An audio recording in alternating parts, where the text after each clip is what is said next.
this cornerstone, no one ever knew where it was. There is a very detailed account of the laying the cornerstone, and I think that that's available. Kathy, is that on our website, the account? Yes. So the whole account of laying the cornerstone on the 4th of July, 1815 was published. They talk about they're out here in Howard's Woods, so everything in back of us, north of us, was all just woods. It's hard to believe. There were a group of people, they say almost 30,000. It's really hard to know because no one was there who was living. 30,000 people were here, maybe 20, but it was many, many thousands of people. And they were all witnessing the laying of the cornerstone of the first monument to George Washington in this country. So it was a big day for Baltimore and the United States because this was the first monument to Washington that was erected. So they're out here in the woods, somewhere over here, we don't know where. There was a tree. On that tree, and next to that tree, there was set up a portrait of Washington by Rembrandt Peale and a painting depicting what the monument was going to look like when it was completed. Then the account, there's lots of speeches, and I'm not going to go into all those today. They're very long, prayers, things like that. And then they say that the Board of Managers and the Masons, this was a Masonic ceremony that was held here, they descended into the ground and they laid the cornerstone. That's all they say. They don't say where it was, what corner, and so no one has ever known until we discovered it last week. Now, I just want to read you very briefly, and this is on our webpage, the Mount Vernon Place Conservancy's webpage. You can read the whole account. It's about 20 pages. But this is what we knew.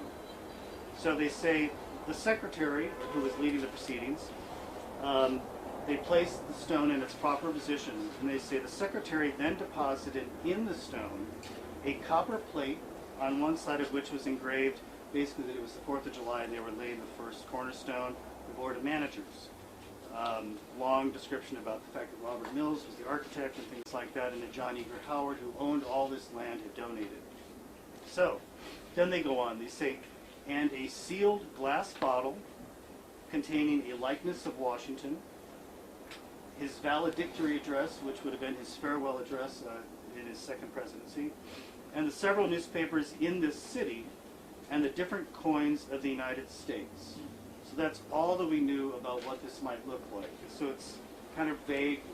There's a sealed bottle and coins and newspapers. And then it says, on the stone was engraved William Stewart and Thomas Towson stonecutters, Satter Stevenson stonemason. And then they basically say they laid the cornerstone and they were done. So we anticipated that somehow the stone itself, which we're looking at here, these are the exposed faces here on the northeast corner. As we know from actually some of our friends from the Masons are here. This was a rather important corner to them to lay cornerstones on, and others in the city were laid on that same corner of the building on the northeast corner. So where was this inscription? We had no idea. The stone is here, the lid is here, there's nothing here. Well, when we lifted this lid off, in this well right here, which I'll show you in a second, was this beautifully carved plate showing the names that I just mentioned to you. That William Stewart and Thomas Towson were the stone cutters, and Satter Stevenson was the stone mason. So these are the actual stone cutters and the mason who laid the stone, and then they went on to do the major building of the monument over the next 15 years. So it's beautifully carved, it's in almost perfect condition, and this stone really was the lid of the well inside. So that was very exciting to see that, since it had been mentioned for 200 years and really no one knew where it was. So when we lifted this lid off of the inside of the stone here, this is what we saw. And it's kind of deep, and it's going to be hard, and we'll do our best to get you guys good photographs of the well here.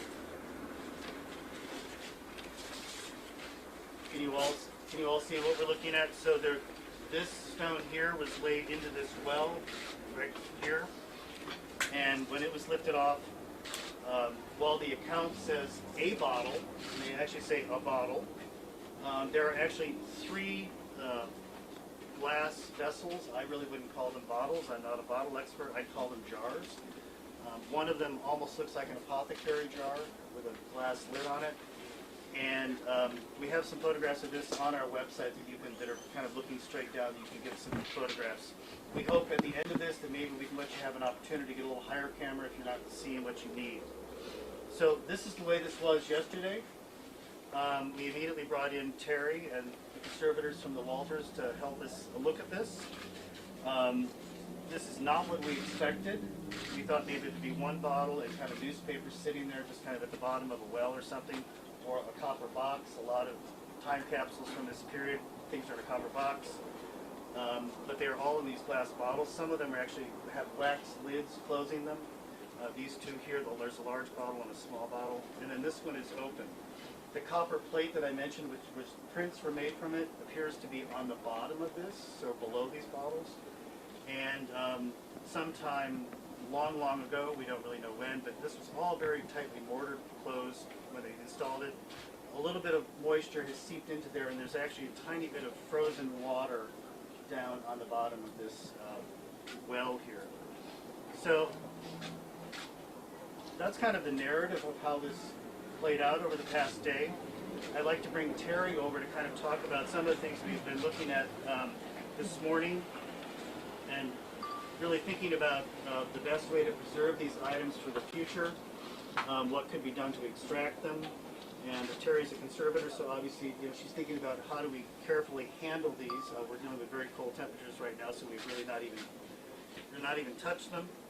The bottles appear to be in very good condition. They're not cracked or broken, which was very exciting. And the lids on these, it's hard to know if they're sealed anymore, but the papers inside appear to be in pretty good shape in the scheme of things. So I'd like to kind of just turn it over to Terry to talk about challenges of moving these objects at this time.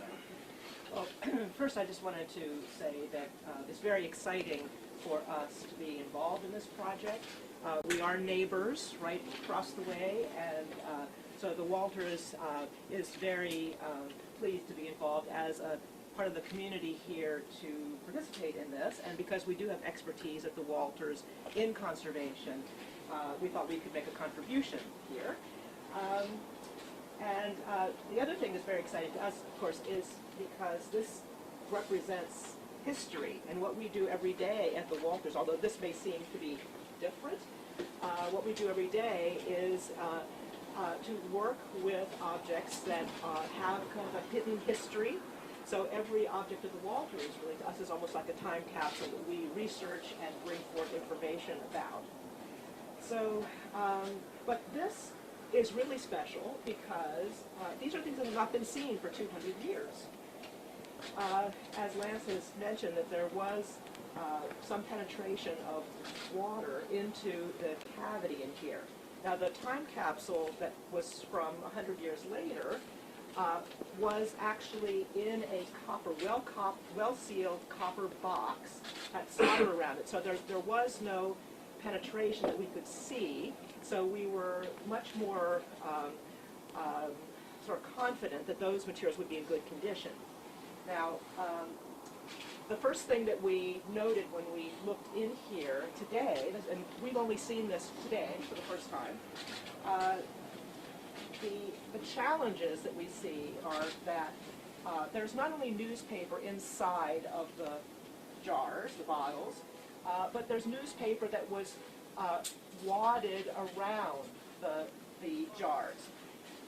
That newspaper has gotten wet over the years, probably freezing, thawing, and it's not in very good condition. There's unfortunately mold also there. And so our first challenge is going to be how to remove these glass vessels that are kind of held in place with the deteriorated newspaper that's around them, and a little bit of sort of mortar that has become liquefied over time with water penetration and then re-solidified. So the things are kind of stuck right now in there. So we're not going to attempt to remove anything today. We have to think about the best way to do this. When we do remove these vessels, we have to deal with the problem of mold. And so we are going to be taking some quite large, very thick plastic bags, double bagging with kind of a Ziploc across the top, taking them into the Walters and x-raying them inside the plastic bag, so we don't have a chance of the mold either affecting people or our collections. But x-raying them will tell us if there's something that's wrapped up in the newspaper that's inside of each jar. There was the mention, as Lance said, of coins, and there may be other things in there as well. So the x-radiography will tell us if there's something else inside the jars, and whether we need to then remove the newspaper from the jars in order to get to those things, to reveal those things. The copper plaque that is in the bottom, we cannot see what condition that's in right now because the jars are covering the entire surface on the top. We can see the edge of it, but we can't see what condition it's in. So those are, and what we don't know is if the copper is very corroded or not. What we can do is if it's not possible to read the surface of the plaque because of corrosion, we can also do x-radiography of that to reveal the engraved writing. So that may be our best tool in a lot of this to figure out what is actually in here.